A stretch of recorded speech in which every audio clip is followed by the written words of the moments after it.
Selamat siang, Assalamualaikum warahmatullahi wabarakatuh. Saya Aisyah Sileu. Waalaikumsalam. Senang sekali sore ini saya memandu acara sesore dalam Pekan Inovasi Sesore Batch 2. Sesore ini diinisiasi oleh Lembaga Alam Tropika Indonesia, sebuah LSM yang bergerak di isu-isu kehutanan masyarakat. Dan kita bekerja dengan anak-anak muda yang datang dari Indonesia dan Timur Timur untuk mempelajari apa social forestry itu dan bagaimana social forestry menurut perspektif mereka. Sehingga mereka punya inovasi dan ide-ide segar untuk kemajuan social forestry atau perhutanan sosial. Sore ini saya ditemani oleh Bapak Wiratno, Direktur Jenderal Konservasi Sumber Daya Alam dan Ekosistem dari KLHK. Pak Wiratno, selamat sore. Assalamualaikum. Aduh, waalaikumsalam. Ya, Sebentar. sehat ya Pak? Alhamdulillah Sebelum Mbak, sehat Mbak. kita mulai, saya ingin membacakan sedikit resume CV dari Pak Wiratno gitu ya. Bapak Wiratno lahir di Tulungagung 28 Maret 1962, menamatkan sarjana dari Fakultas Kehutanan UGM di tahun 88 dan kemudian meraih Master of Science dari ITC Belanda di bidang survei terpadu dan pengembangan sumber daya alam, khususnya di bidang rural development. Pada tahun 89 sampai 90, beliau bekerja sebagai instruktur pada Balai Latihan Kehutanan di Manokwari, 99 sampai 2000 sebagai Kepala Unit Konservasi Sumber Daya Alam KSDA Daerah Istimewa Yogyakarta. Kemudian beliau juga pernah membantu CI Indonesian Program untuk level nasional Papua dan Siberut. Jadi kalau saya melihat resumenya, Pak Wiratno ini hidupnya bread and butternya di aspek konservasi dan perhutanan sosial ya. Beliau pada tahun 2014 sampai 2017 menjadi Direktur Penyiapan Perhutanan Sosial pada Ditjen Perhutanan Sosial dan Kemitraan Lingkungan. Pada saat ini, sejak 2017 tepatnya, beliau adalah Direktur Jenderal Konservasi Sumber Daya Alam dan Ekosistem di KLHK. Beliau orang yang sangat rajin menulis buku dan saya termasuk merasa terhormat menerima salah satu buku yang ditandatangani beliau yang menceritakan riwayat perjalanan karir beliau. Paling tidak ada 11 buku dan 80-an artikel yang terdokumentasi dengan baik pada kurun waktu 95 sampai sekarang. Jadi nanti ke depannya ini kita akan sering berkunjung ke website beliau untuk tahu lebih banyak tentang pikiran-pikiran beliau. Saya pikir itu ya Pak Wiratno. Jadi terima kasih Bapak sudah datang dan sore ini kita akan mendengarkan Pak ide-ide segar dari anak-anak muda yang mengikuti kelas sesore Sekolah Social Forestry yang diselenggarakan oleh Lembaga Alam Tropika Indonesia bekerja sama dengan pihak-pihak seperti Inspirit dan sebagainya. Saya ingin memanggil peserta pertama, Agung. Apakah sudah bisa dipanggil Agung? Silahkan. Sudah. Hai semuanya, perkenalkan nama saya Agung Yoga Pangestu. Saya berasal dari Provinsi Lampung dan saat ini saya seorang mahasiswa. Saya memiliki inovasi yang dinamakan SIPASA, Sistem Informasi Pemantauan Kesehatan Perhutanan Sosial, di mana sistem ini bertujuan untuk mengetahui bagaimana status kesehatan hutan yang dikelola oleh para pemegang hak perhutanan sosial. Dengan kita mengetahui status tersebut akan berkorelasi dengan bagaimana hutan dikelola, apakah pengelolaan sudah dilakukan secara lestari atau belum. Nah, tentu saja sistem ini harapannya akan menjadi sebuah sistem yang mendukung Wakanda 2045. Belum ada suaranya aku.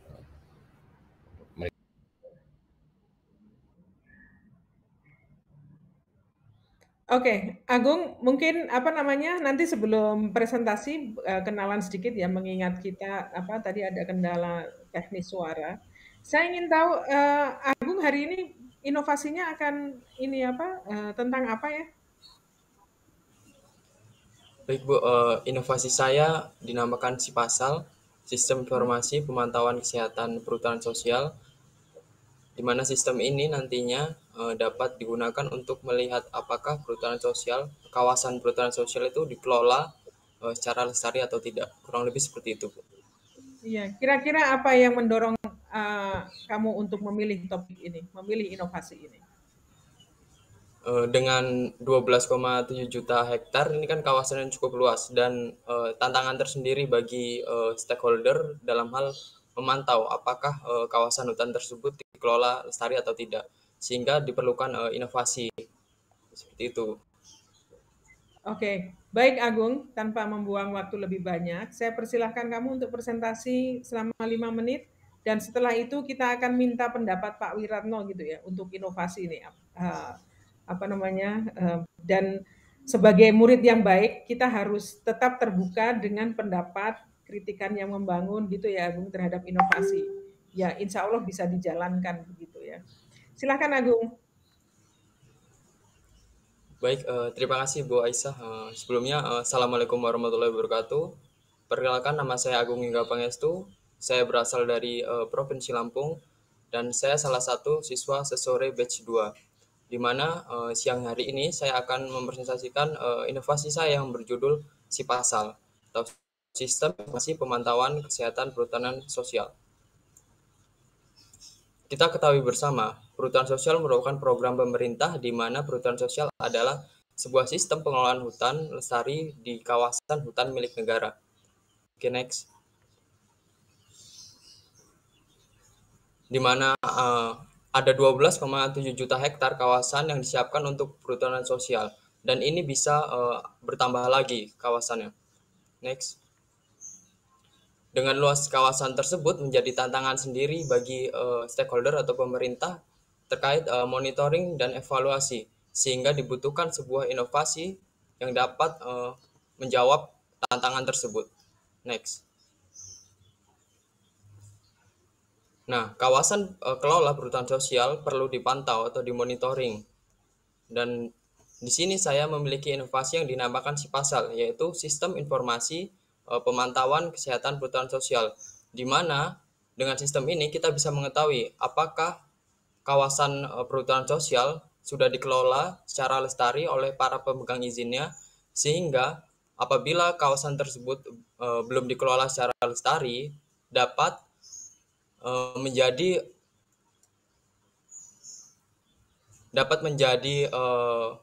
rujukan bagi stakeholder bagaimana hal yang harus dilakukan. Next. Nah, SIPASAL sendiri adalah alat bantu bagi stakeholder untuk memantau kesehatan perhutanan sosial dan rujukan dalam pengambilan keputusan manajemen secara tepat bagi terlaksana perhutanan sosial yang mendukung prinsip-prinsip kelestarian hutan. Next. Ada 4 jenis pengguna dalam SIPASAL ini. Yang pertama adalah GES, di mana GES ini adalah tamu atau orang yang hanya ingin melihat apakah hutan sudah dikelola secara lestari dan di mana lokasinya. Lalu ada author. Author ini pengelola. Nah, author ini dapat melihat dan memasukkan data terkait indikator-indikator yang nantinya digunakan dalam memantau kelestarian kawasan perhutanan sosial.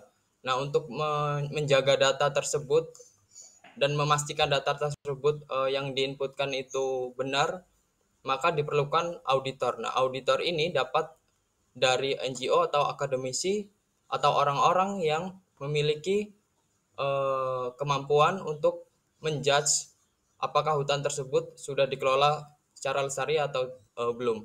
Selanjutnya ada pengguna terakhir, yaitu admin, di mana admin ini adalah dapat melihat, memvalidasi, dan mengelola data secara keseluruhan. Next. Lalu bagaimana sih cara kerja SIPASAL? Nah, SIPASAL sendiri bekerja dengan, yang pertama adalah dengan menginputkan data. Data ini diinputkan oleh para pengelola perhutanan sosial. Lalu data tersebut diproses dan data tersebut nantinya akan ditampilkan dalam bentuk peta persebaran maupun grafik perubahannya. Next. Nah, tahap awal dari penggunaan SIPASAL adalah melakukan registrasi. yaitu memasukkan nama hingga password. Selanjutnya, setelah registrasi, pengguna diwajibkan untuk login ke dalam sistem Sipasal.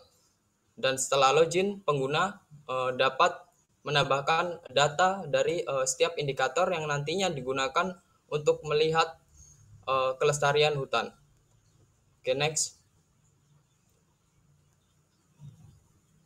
Nah, selain itu, di dalam Sipasal sendiri, kita perlu menambahkan data cluster. Nah, data cluster ini adalah petak atau plot yang digunakan nantinya di lapangan untuk melihat keadaan ekologis dari kawasan hutan tersebut. Di dalam Sipasal akan menggunakan sistem cluster plot, di mana ada 4 plot. Next. Selanjutnya adalah penginputan data indikator. Nah, data indikator ini diinputkan di dalam sistem Sipasal, dan juga kita perlu menginputkan data peta area kelola dari kawasan perhutanan sosial. Next.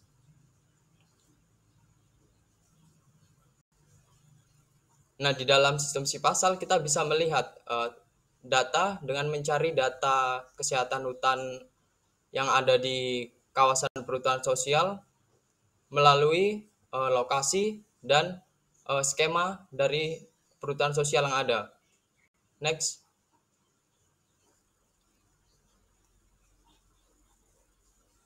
Nah, ini adalah detail data dari sistem Sipasal, di mana kita bisa melihat di sini ada peta kelola, lalu ada grafik perubahan dari status kesehatan hutan yang dipantau,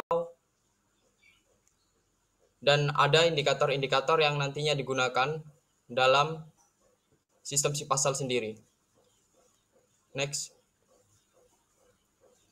Ini adalah contoh peta persebaran dari kawasan yang sudah dipantau.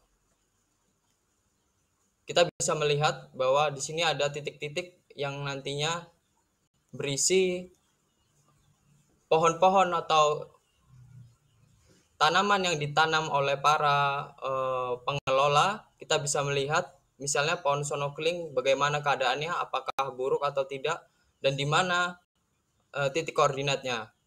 Sehingga dengan sistem ini kita dengan mudah melihat, oh sebenarnya kawasan hutan yang dikelola oleh Bapak A, tanamannya A, bagaimana kondisinya.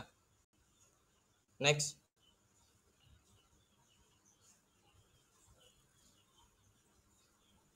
Untuk mengetahui secara detail data dari kesehatan hutan yang dipantau, kita bisa mendownload data secara Excel. Nah, di data Excel ini nantinya setiap indikator akan dengan detail ditampilkan. Misalnya produktivitasnya, ataupun diameternya, tingginya berapa, dan ini nantinya juga bisa dikaitkan dengan berapa simpanan karbon yang ada di kawasan hutan tersebut. Next. Nah, harapannya Sipasal dapat digunakan sebagai alat bantu bagi stakeholder dalam memantau kelestarian kawasan perhutanan sosial. Baik, terima kasih. Mungkin itu yang bisa saya sampaikan. Kurang lebihnya saya mohon maaf. Wabillahi taufiq wal hidayah. Assalamualaikum warahmatullahi wabarakatuh. Waalaikumsalam. Warahmatullahi wabarakatuh. Terima kasih Agung, inovasi yang luar biasa, Sipasal. Pak Wir, jadi bagaimana menurut pendapat Pak Wir dengan inovasi anak muda ini, Pak? Sipasal yang bisa memonitor kesehatan perhutanan sosial. Silakan Pak Wir. Iya, Pak Wirat. makasih Mbak Aisyah, Mas Agung. Inovasi itu ada minimal 3 unsur ya. 1 kebaruan, 2 kemanfaatan, 3 kemampuannya direplikasi ya. Moga-moga ini akan memenuhi syarat itu. Ini atau yang walaupun misalkan tidak baru, ini mungkin juga bisa meningkatkan yang lama. Saya nggak tahu di perhutanan sosial sekarang ya, sistem pemantauannya. Ya, ada 3 hal itu. Yang kedua, kesehatan itu kesehatan perhutanan sosial tentu akan dipantau melalui RONA ya. RONA dari citra yang dipakai tadi ya. Nah, ini yang menarik nanti kalau mau diperdalam misalkan itu masih ada tutupan hutan alam, ini RONA-nya bisa delineasi. Saya nggak tahu skalanya berapa tergantung pada luasan ya, bisa 10.000 kalau di perhutani itu skala 1:5.000 dan seterusnya.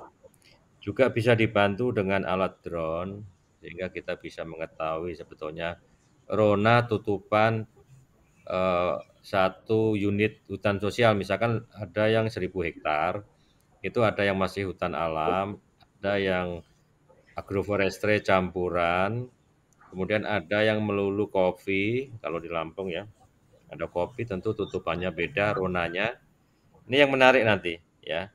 Dan juga daerah-daerah terbuka yang masih belum ada vegetasinya atau masih baru ditanami tanaman-tanaman semusim misalkan ya. Itu.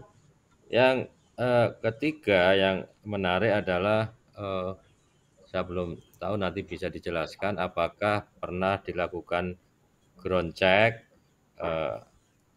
di tingkat tapak ya, kalau ada ini bagus. Ini di Agung ini kan mahasiswa, sudah lulus belum nih? Mahasiswa, Pak. Iya, ya, ini bisa ditingkatkan menjadi skripsinya ya. Jadi skripsinya nanti koordinasi juga dengan Dijen PSKL. Saya udah nggak di situ lagi. Kemudian yang menarik kalau ground truthing, biasanya kalau tutupan hutan alam, biasanya masih ada satwanya Mbak Aisyah. Satwanya apa aja yang ditemukan, tentu hutan sosial ini juga termasuk membantu selain tiga kelola prinsip dasar ya. Ini kelola kawasan, ya, kelola kelembagaan, dan kelola usaha. 3 macam kelola. Nah, ini mungkin D Agung mendekati dari kelola kawasannya nih. Itu bagus ya. Tapi kelola kelembagaannya dan kelola usahanya mungkin hasil dari D Agung ini bisa dipakai itu. Yang menarik, ada beberapa hutan sosial yang wujudnya masih hutan alam, seperti hutan desa Pematang Gadung ya di Kalimantan Barat, di Sintang atau di mana itu betul-betul gambut, alami, dan habitat orang hutan, Mbak. Jadi tentu kelola usahanya mungkin lebih kepada ekowisata berbasis orang hutan misalkan ya. Tapi ada juga mungkin yang karena gambut dan seterusnya itu bisa dilakukan rehabilitasi atau ekowisata berbasis sumber daya lokal itu. Tapi kalau di Lampung sebagian besar kan ini ada kopi. Ya, saya kira saya memberikan apresiasi terhadap ide ini dan kalau bisa ini diuji cobakan lagi di tingkat lapangan. Ini uji cobanya di Lampung ini ya, mahasiswa Unila ini ya. Di Lampung kan. Nah, jadi nanti bisa dilihat. Iya, Pak. Tutupannya akan berapa macam tutupannya dilihat dari RONA baik drone maupun dari citra Landsat terbaru, misalkan gitu ya. Bisa juga dilihat dari time series, sebetulnya dulu sebelum hutan sosial ini, sebelum hutan kemasyarakatan tutupannya seperti apa, kemudian ada perubahan setelah menjadi hutan sosial, itu tutupannya perubahannya seperti apa. Ada berapa klaster tutupan sebetulnya di kawasan itu. Dan itu menyangkut juga kesehatan hutan sosial dan menyangkut juga kemungkinan penghitungan karbon. Di situ bisa. Saya kira ini bagus sekali. Saya menyampaikan apresiasi dan dilanjutkan ini menjadi program dan nanti bisa disampaikan kepada Dirjen PSKL. Terima kasih Mbak Aisyah. Terima kasih Pak Wiratno, luar biasa itu Agung.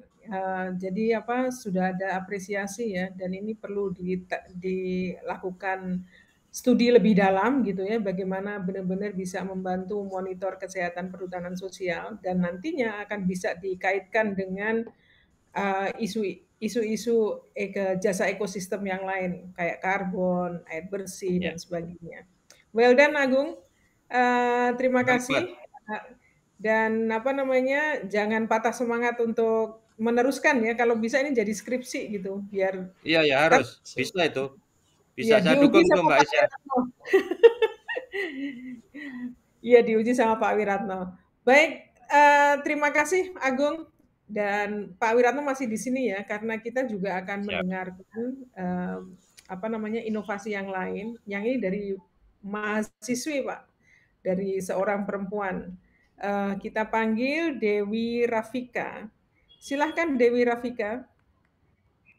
Halo semua, perkenalkan nama saya Dewi Rafika Sari. Saya berasal dari Lampung yang merupakan mahasiswa semester 7 dari Universitas Lampung. Saya merupakan peserta Story Batch 2 yang memiliki inovasi bernama MMPS. MMPS adalah sebuah program yang menjadi wadah bagi anak muda dan petani perhutanan sosial untuk berkolaborasi dalam hal edukasi maupun marketing. Harapannya dengan adanya program ini, petani perhutanan sosial dan anak muda yang terkoneksi di dalamnya dapat memperoleh dukungan teknologi, pendampingan, pendanaan sumber daya, hingga jaringan bisnis untuk mewujudkan Wakanda 2045. Terima kasih. Perkenalan ini. Oke, Dewi, kayaknya video itu tidak bekerja dengan baik ya untuk memperkenalkan Dewi dan apa namanya inovasinya. Saya ingin tanya, Dewi punya inovasi apa? Ya, apakah suara terdengar? Ya, terdengar. Perkenalkan nama saya Dewi Rafika Sari. Saya seorang mahasiswi Unila Universitas Lampung. Di sini saya memiliki inovasi bernama Mitra Muda Perhutanan Sosial, yakni sebuah program yang menjadi wadah bagi anak muda dan petani perhutanan sosial untuk berkolaborasi dalam hal marketing maupun edukasi dengan memanfaatkan teknologi yang ada. Harapannya dengan adanya kolaborasi melalui program ini, anak muda dan petani perhutanan sosial dapat terkoneksi serta memperoleh dukungan teknologi, pendampingan, pendanaan, sumber daya, hingga jaringan bisnis yang mewujudkan pengelolaan hutan untuk yang lebih baik untuk Wakanda 2045. Seperti itu, Bu. Oke, baik. Jadi kira-kira apa yang mendorong kamu untuk bikin inovasi kayak begini? Situasi apa yang menjadi driver dari inovasi ini? Yang pertama karena berangkat dari pengalaman saya sendiri, saya pernah mengunjungi salah satu UMKM di mana UMKM tersebut dia memproduksi hasil hutan bukan kayu yang merupakan produk dari perhutanan sosial gitu. Salah satunya adalah produk lebah madu simpur gitu. Namun sedikit banyak yang terkendala tentang marketing, kemudian tentang pelaksanaannya karena tidak dijunjung dengan cara-cara marketing yang goals gitu. Kebanyakan masih menggunakan trik-trik marketing yang terbilang tidak terbarui gitu. Jadi saya membuat inovasi ini untuk meningkatkan pendapatan masyarakat. Itu seperti itu. Oke, baik. Jadi saya nggak sabar nih, soalnya kalau bicara soal marketing, apalagi produk-produknya dari perhutanan sosial, mungkin memang masih banyak kendala ya. Dan siapa tahu gitu inovasinya Dewi ini benar-benar menjadi solusi gitu. Silakan Dewi untuk presentasi. Baik, terima kasih Bu. Dan Pak, perkenalkan nama saya Dewi Rafika Sari, mahasiswa Kehutanan Universitas Lampung. Izin untuk mempresentasikan inovasi saya. Yang pertama, saya ingin berkenalan terlebih dahulu dan bercerita tentang inovasi saya. Selanjutnya, slide selanjutnya. Nah, berangkat dari sebuah perhutanan sosial yang memiliki hasil hutan, yakni salah satunya hasil hutan bukan kayu. Menurut Bu Siti Nurbaya, hasil hutan bukan kayu dari kawasan hutan memiliki potensi yang sangat besar dan signifikan untuk dikembangkan, untuk meningkatkan pendapatan rumah tangga masyarakat melalui peningkatan ekonomi lokal dan kelestarian hutan itu sendiri. Nah, oleh karena itu, produk HBK ini merupakan peluang dalam upaya peningkatan ekonomi masyarakat dan dalam meminimalisir laju kerusakan hutan, sehingga diperlukan peran aktif dari pemuda maupun stakeholder untuk mengembangkan dan memasarkan produk HBK-nya. Hal tersebut dapat selanjutnya di sini dapat didorong dari ekonomi kreatif. Nah, menurut Sandiaga Uno, merupakan Menteri Pariwisata dan Ekonomi Kreatif Republik Indonesia, anak muda menjadi peran kunci dalam sektor pengembangan ekonomi kreatif. Namun, tidak hanya itu, kita juga memiliki tantangan. Tantangan kita sebagai pemuda di bonus demografi tahun 2030 hingga 2040 yang merupakan sebuah momen di mana Indonesia mengalami penambahan jumlah penduduk pada usia produktif sekitar 64%.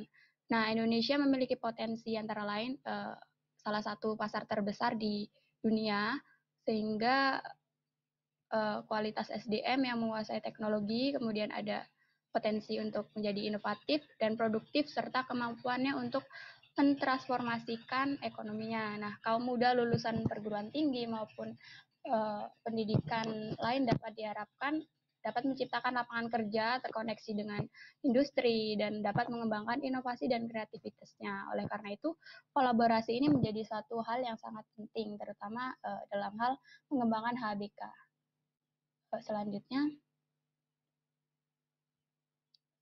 seperti yang saya ceritakan tadi, di sini pengalaman saya yang merupakan mahasiswa. Di sini saya mengunjungi salah satu UMKM di Natar, Lampung Selatan yang mengolah hasil hutan bukan kayu berupa rotan.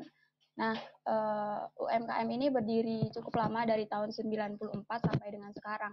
Namun, pendapatan dari Bapak yang mengelola UMKM ini, Bapak Rianto namanya, UMKM Ria Rotan, dia produksinya tidak menentu. Produknya hanya dijual ketika ada pesanan tertentu saja gitu. Kendalanya tentu saja dari pemasaran produknya yang hanya dari mulut ke mulut. Dapat kita lihat di gambar di situ, di belakang kami berfoto, itu merupakan tempat kerja beliau yang masih seperti itu saja. Karena kalau dihitung untuk berbisnis dari tahun 94 hingga sekarang itu cukup stagnan, tidak ada perubahan yang signifikan. Kemudian selanjutnya di sini ada kebun lebah madu Simpur. Nah, di sini UMKM ini milik Pak Heri, berada di Kalianda, Lampung Selatan. Kabar baiknya, UMKM ini membuka peluang untuk anak muda untuk meneliti di UMKM tersebut, meneliti tentang potensi madu, kemudian pakan lebah, dan lain-lain gitu. Nah, namun kendala yang dihadapi itu branding dari produk HBK-nya ke telinga masyarakat luas gitu.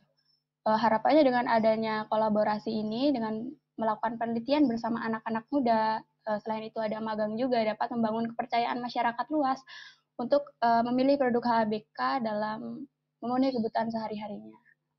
Kemudian selanjutnya, berdasarkan alasan-alasan tersebut, maka saya memiliki inovasi bernama Mitra Muda Perhutanan Sosial atau MMPS. Nah, MMPS ini merupakan program yang menjadi wadah untuk anak muda dan petani perhutanan sosial dalam berkolaborasi dalam hal marketing dan lain-lain gitu. Diharapkan dapat mewujudkan pengelolaan perhutanan sosial yang lebih baik untuk Wakanda 2045. Kemudian selanjutnya, untuk lebih jelasnya, program ini merupakan program yang saling menguntungkan, di mana ada anak muda yang aktif dalam dunia startup, kemudian dunia pendidikan juga diharapkan mampu berkontribusi dalam mengembangkan produk HBK dan yang diproduksi oleh petani hutan. Nah, kerjasama ini tentunya akan memberikan tantangan bagi kaum muda untuk mengasah inovasinya dalam bidang marketing maupun edukasi dengan mengintensifkan informasi dan penggunaan teknologi yang mereka kuasai.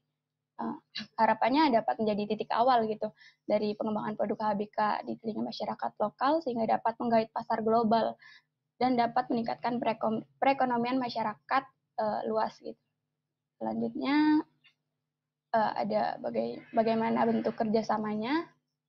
Di sini selanjutnya ada beberapa bentuk kerjasama yang saya contohkan, misalnya kerjasama dalam hal mendesain kemasan produk. Nah, nilai estetika dalam suatu produk itu menjadi hal yang sangat penting untuk menggait konsumen, sehingga pemuda yang memiliki inovasi dan memiliki keahlian di bidang digital bisa memanfaatkan kreativitasnya untuk mendesain produk-produk, kemasan produk agar terlihat lebih menarik. Kemudian yang kedua ada brand ambassador.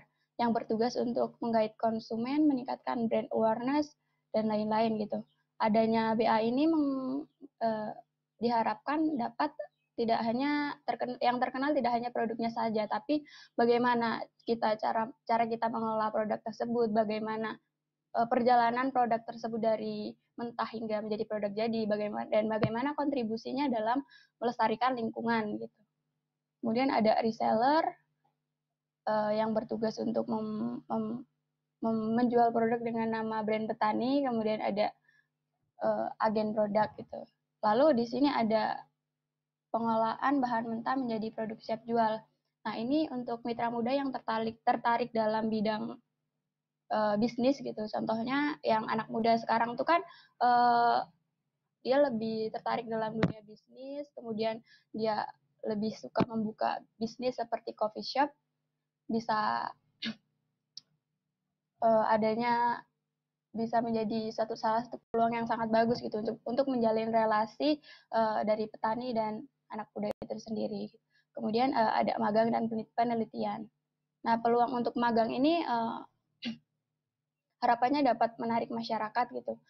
Karena dengan melakukan magang dan penelitian tentang HBK dapat mengembangkan potensi-potensi HBK itu sendiri. Contohnya gaharu dan damar gitu. Di Indonesia mungkin minyak gaharu itu udah banyak dijual, tapi di telinga anak muda minyak gaharu cukup asing, mesti kalah dengan merek-merek internasional seperti Zara atau Chanel dan lain-lain.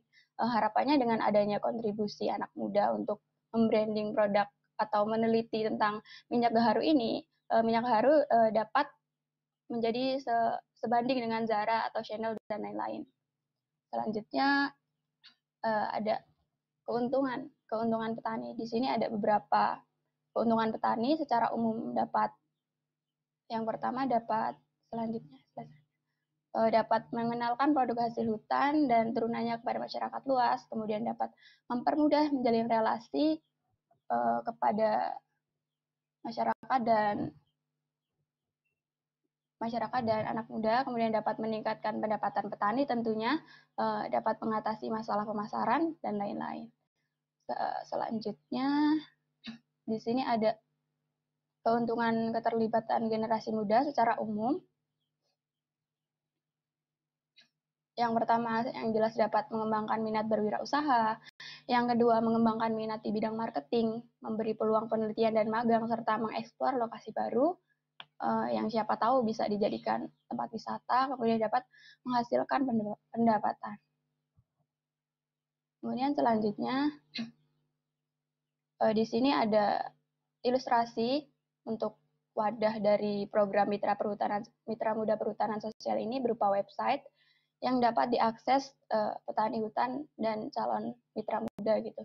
Di sini ada beberapa ruang kolaborasi seperti magang dan penelitian, desain produk minyak gaharu, dan lain-lain. Kemudian mitra muda dapat meng-apply dan memilih partnership mana yang sesuai dengan skill yang mereka miliki. Kemudian yang ketiga ada benefit yang didapat setelah mitra muda meng-apply program tersebut, dapat berupa poin-poin yang akan dapat dicairkan menjadi sejumlah uang tunai dan lain-lain gitu. Untuk mengembangkan website ini dapat diadakan di award bulanan, kemudian ada top mitra muda tahun ini atau bulan ini seperti itu, agar lebih berkembang ke depannya. Kemudian selanjutnya, terima kasih. Harapannya dengan adanya inovasi ini, inovasi yang cukup mudah untuk diaplikasikan dapat meningkatkan awareness dari anak muda terhadap produk-produk perhutanan sosial, terlebihnya produk HBK. Terima kasih. Sekian dari saya. Wassalamualaikum warahmatullahi wabarakatuh. Waalaikumsalam warahmatullahi wabarakatuh. Terima kasih banyak Dewi. Luar biasa ya. Maksudnya kita harus punya upaya untuk branding our local product supaya bisa bersaing dengan produk-produk dari internasional. Pak Wiratno, really appreciate your feedback. Terima kasih. Silakan Pak. Thank you. Dek Dewi, terima kasih, ini bagus ya. Saya kira orang muda mengambil peran tadi kan ada 3 kelola di dalam hutan sosial, kelola kawasannya, Agung, semua nyambung nih. Kelola kelembagaannya mungkin ada juga nih yang mendampingi, yang lalu kelola usaha ini, di kelola usaha ini Dewi mengambil peran. Ini bagus, saran saya memang tadi ada riset segala macam. Di Lampung sebetulnya ada orang yang sangat terkenal yaitu Pak Idi Bantara. Pak Idi Bantara itu kepala BPDAS, ya kenal ya Pak Idi Bantara, WC Putih, WC Kampung, Iya, dia kenal, banyak Pak. mengembangkan, ya itu saya kira termasuk minyak gaharu dan gaharu yang disuntik gitu ya. Lalu yang madu, saya kira madu juga penting. HBK, kemudian ada kopi dengan beberapa rantai pasokan ke cafe shop. Jadi sebenarnya produk ini yang penting adalah ada narasi tentang produk itu. Itu yang kadang-kadang kita lupa. Jadi kalau orang minum kopi ini, Anda sebetulnya membantu loh untuk petani kopi yang biasanya dia terjerat oleh tengkulak. Terjerat tengkulak karena dia nggak punya modal, kemudian dia diijon kopinya. Nah, ini juga salah satu sebetulnya ya dari pendampingan. Oleh karena itu ada koperasi. Saya masih ingat ada Ulu Belu Kofco Abadi di Lampung itu membantu petani kopi untuk memastikan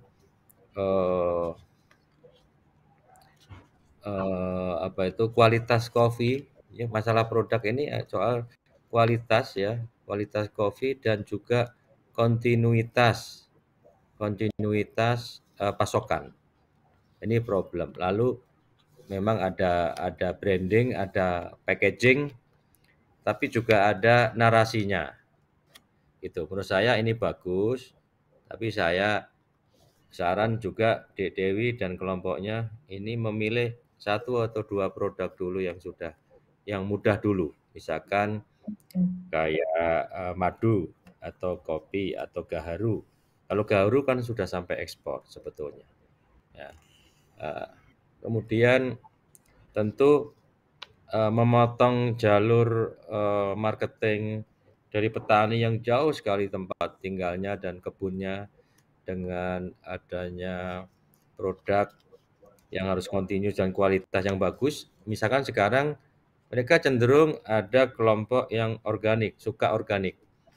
Jadi kopi organik mungkin preferable oleh kelompok muda ya. Tapi kelompok muda ini kalau sudah ngopi, ngobrol, mestinya juga dikaitkan dengan sambil melihat produknya, oh ini sebetulnya produk kopi ini kita membantu petani loh kalau kita minum kopi ini.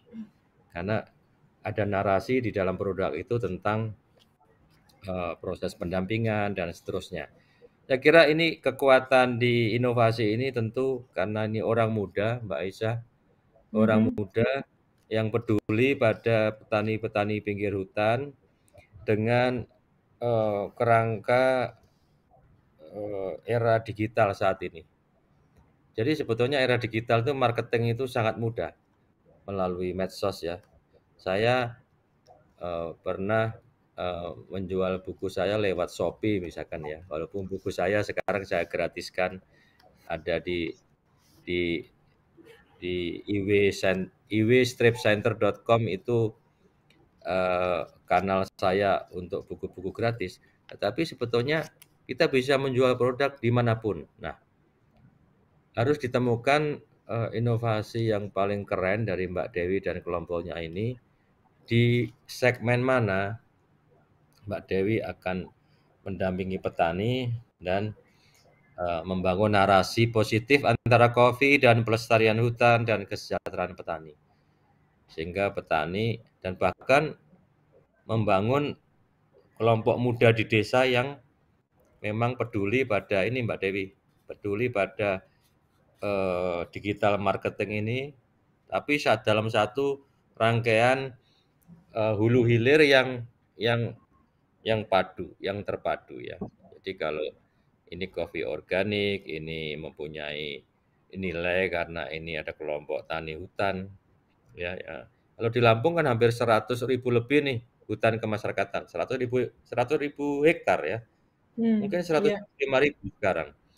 Nah, ini juga bagus ya. Saya kira inovasi ini keren, satu karena dilakukan oleh anak muda, yang kedua merupakan bagian rangkaian dari 3 kelola hutan sosial ya, yaitu kelola kawasan, kelola kelembagaan, dan kelola usahanya. Bagus, saya dorong untuk terus dan memilih beberapa produk yang bisa dijadikan prototipe untuk diajukan sampai berhasil. Selamat Mbak Dewi dan timnya. Assalamualaikum. Waalaikumsalam. Terima kasih banyak Pak Wiratno, feedback yang sangat encouraging gitu ya. Anak-anak muda ini terus Harus. ya. Ya, terus mendalami startup. Dewi boleh punya satu pertanyaan, itu kalau dengan startup dan sebagainya, dan tadi bicara soal awareness raising, itu apakah target pasarnya itu adalah anak-anak muda juga, atau sebenarnya ada upaya untuk menembus pasar internasional gitu? Iya Bu, itu untuk sekarang karena itu merupakan suatu kolaborasi, jadi tergantung anak mudanya ini Bu, dapat memasarkan ke sesama anak muda, dapat juga memasarkan secara global. Harapannya awalnya anak muda dulu, kemudian merembet ke orang dewasa, kemudian ke global. Oke, baik. Terima kasih Dewi presentasinya, dan sungguh mulia cita-citanya ya untuk mensejahterakan petani dengan menambah added value di komoditas perhutanan sosial. Saya ingin memanggil kembali Agung. Kalau tadi Dewi sudah dapat feedback dari Pak Wiratno, ada pertanyaan dari saya. Saya ingin sesama inovator itu juga ngobrol gitu ya, untuk mencari titik di mana bisa berkolaborasi. Tadi Pak Wiratno sudah kasih clue, kasih hints bahwa kalau kita bicara soal inovasinya Agung, itu ada upaya untuk kelola kawasan, jadi menjamin bahwa hutan itu sehat gitu ya. Kemudian di inovasinya Dewi itu ada kelola kelembagaannya, jadi bagaimana kelembagaan petani itu siap untuk berbisnis, dan juga kelola usahanya. Iya. Ya, Agung mana Agung? Nah, selamat datang kembali Agung. Jadi Hai Bu. Agung tadi kan sudah dengerin Dewi, Dewi juga sudah dengerin Agung. Saya ingin memberi kesempatan Agung dulu untuk kasih feedback terhadap inovasinya Dewi. Silakan Agung. Ya baik, terima kasih Bu Aisyah. Saya pikir inovasi dari Dewi ini cukup baik ya, di mana dengan adanya mitra muda, mungkin kedepannya kita dengan mudah nih, anak-anak muda nih, ketika ingin berkontribusi langsung terhadap perhutanan sosial, kita bisa ngelihat nih di KUPS mana, lalu produknya apa yang kira-kira kita bisa kontribusi. Dan saat ini kan masih cukup sulit ya Bu, misalnya saya ingin berkontribusi, belum ada kayak pihak-pihak atau website yang secara langsung kita bisa melihat di mana sih kita bisa kontribusi langsung. Saya kira seperti itu. Dan mungkin untuk Dewi ya, karena di MMPS ini ya kan lebih cenderung ke produknya. Kalau saya kan ke kawasan. Mungkin nantinya bisa kita kolaborasi, misalnya Dewi mengembangkan kopi konservasi, di mana kelestariannya atau konservasinya itu bisa dilihat dari sistem yang sipasal gitu. Lebih seperti itu. That's nice. Iya. Udah Agung? Cukup mungkin sih. Oh, cukup. Oke. Dewi, silahkan. Gimana menurutmu inovasinya Agung tadi? Iya, baik. Terima kasih Bu untuk inovasinya Bang Agung, ini keren banget sih menurut saya, karena itu kan inovasi yang sama aja membantu stakeholder untuk memantau kesehatan hutan di perhutanan sosial gitu. Benar kata Bang Agung, kita bisa saling berkolaborasi, mungkin mitra mudanya dapat sebagai auditor di aplikasinya Bang Agung, kemudian dapat mengembangkan kopi konservasi yang dinilai dari kesehatan hutannya dari aplikasinya si Bang Agung ini gitu Bu. Untuk koreksian dari saya mungkin belum ada sih Bu sejauh ini. Karena udah keren banget ya menurut saya. Terima kasih Bu. Inovasi kalian sama kerennya. Ya kan Pak Wiratno ya? Iya, keren dan harus dipadukan ini hulu hilir. Nah, Iya ini betul. isu hulu hilir ini kalau padu itu bagus dan harus ada site spesifik yang dikerjakan bersama sebagai prototyping. Ya, sepakat. Pak Wiratno suaranya hilang ya? Halo? Bukan. Iya. Yang terakhir Pak, setelah prototyping tadi hilang Pak. Prototyping ya, lalu setiap inovasi memang harus diuji di lapangan ya. Dan kesempatan ini sebetulnya nanti bisa untuk seluruh inovator ini disampaikan kalau ini sesama Lampung ya, jadi saya kira keren bisa diuji cobakan. Dan ada ruang itu dan tentu kalau mau dikaitkan nanti dengan program pedesaan misalkan dana desa misalkan ya, lalu dengan Kemendes juga dengan Parekraf dan kementerian lain. Tapi sebelum ke sana mulai dulu prototyping di site base ya, pendekatan site. Misalkan ditetapkan misalkan di Lampung Selatan atau di mana satu kelompok hutan sosial yang mungkin ada multi usahanya, ada kopi, ada lebah madu, ada macam-macam itu. Nah, itu bisa dibuat bersama, hulu hilirnya digarap bersama. Saya kira saya optimis dengan model satu paket hulu hilir ini. Itu Mbak Aisyah. Terima kasih banyak Pak Wiratno.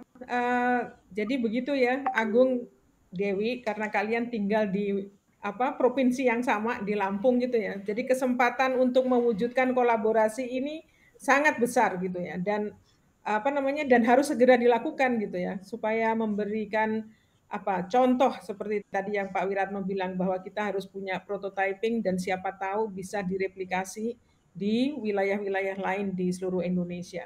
Jadi pemuda itu memang pionir. Jadi dengan berakhirnya diskusi kita sore ini, saya ingin mengucapkan terima kasih kepada Pak Wiratno yang sudah menyediakan waktu untuk memberikan komentar dan feedback pada inovasi adik-adik yang hadir sore ini. Juga Agung dengan Dewi, kalian luar biasa. Jadi saya jadi ingat ya, Franklin Roosevelt pernah bilang begini, we cannot build the future for the youth, but we can build the youth for the future. Jadi upaya Latin ini untuk membangun masa muda, membangun pemuda supaya bisa berkompetisi di masa depan dengan lebih baik. Terima kasih banyak, salam sehat dan ya sehat selalu. Sukses terus untuk kita semua. Assalamualaikum warahmatullahi wabarakatuh. Waalaikumsalam. Makasih Mbak Isa. Makasih Pak Wiratno. Mbak Dewi, semangat ya. Kontak terus saya boleh di Japri kapanpun juga dengan tim ini sesore yang keren ya. Assalamualaikum. Terima kasih ya Pak. Terima kasih. Terima kasih Pak Wiratno.